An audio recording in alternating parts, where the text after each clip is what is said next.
Pero bakit naging lantaran ngayon ang korupsyon? Well, unang-una kasi, yung pinakamataas, walang pakialam sa korupsyon. At may nagsasabi nga na nangunguna pa yung mga pinakamatataas na mga opisyal sa ating bayan sa korupsyon. Pangalawa, sa totoo lang, nagkaroon na ng kuta ng korupsyon ng Kongreso. Paano ko nasasabi yan? Unang-una, di ba yung ginawa nila sa 2025 budget na talagang lahat na lang ay ginawa nilang pasasa sa sarili nila? Kasama na yung halos sa doblehin ang budget ng sarili nilang mga congressman at senators, at ginawa pang pinakamataas ang budget ngayon, trilyones na ang DPWH sa ganun, yung kanilang 40% na SOP, tumaas pa. Nakakalungkot. Yung 220 billion na yan, hindi po maliit na halaga yan, ha? That is 1/4 of a trillion. Ibig sabihin, kung ang budget natin ay 5 billion, mahigit kumulang. Mahigit kumulang ang 5 billion ay, 5 trillion, 500 billion, 10%. Well, no, sabihin na natin na basta malaki yun, 200. Sabihin na natin, mahigit kumulang 5% ng budget para lang mabawasan ang hanay ng gugutom, pero hindi nangyari.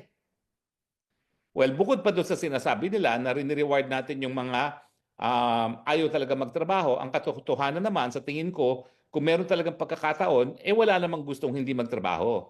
Kulang lang talaga ang trabaho. Bakit? Kasi tignan nyo, kumpara nyo tayo sa ating mga karatig bansa na naman.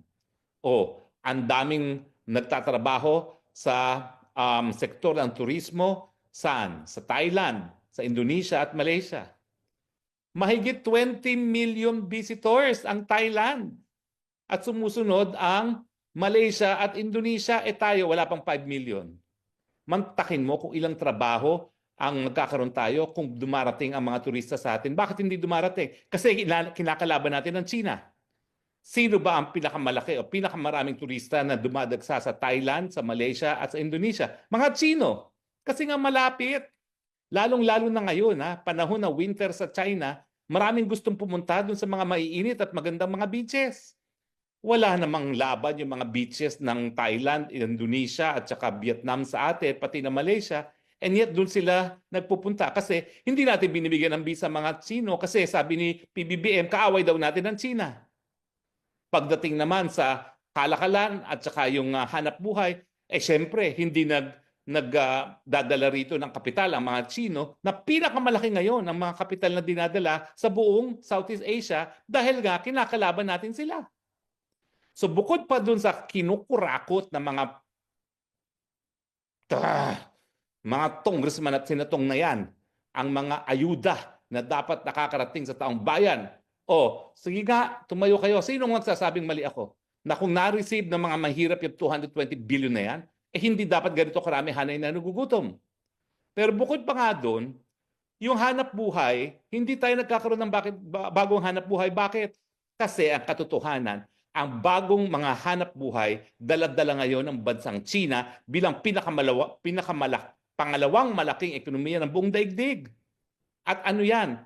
Ang tinatawag nila dyan, low-lying fruits, no? Yung industriya ng turismo.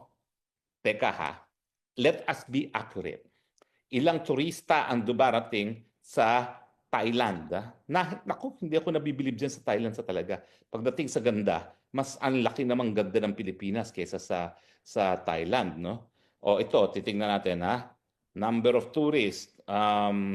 Alam ko mahigit 20 million eh. Ayan. Ayan, no? Sandali milyones 2024. Ayan. Oh my gosh, mali pala ako. 35 million ang Thailand. Can you imagine?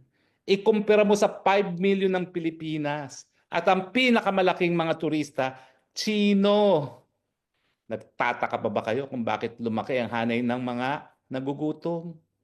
Bukod sa korupsyon, yung kawalan ng pagkakataon, kawalan ng kita, napakaganda ng Pilipinas. Dapat marami sanang nakikinabang sa ganda ng bayan kung hindi natin inaaway yung pinanggagalingan ng pinakamaraming turista ngayon at pinakamaraming namumuhunan.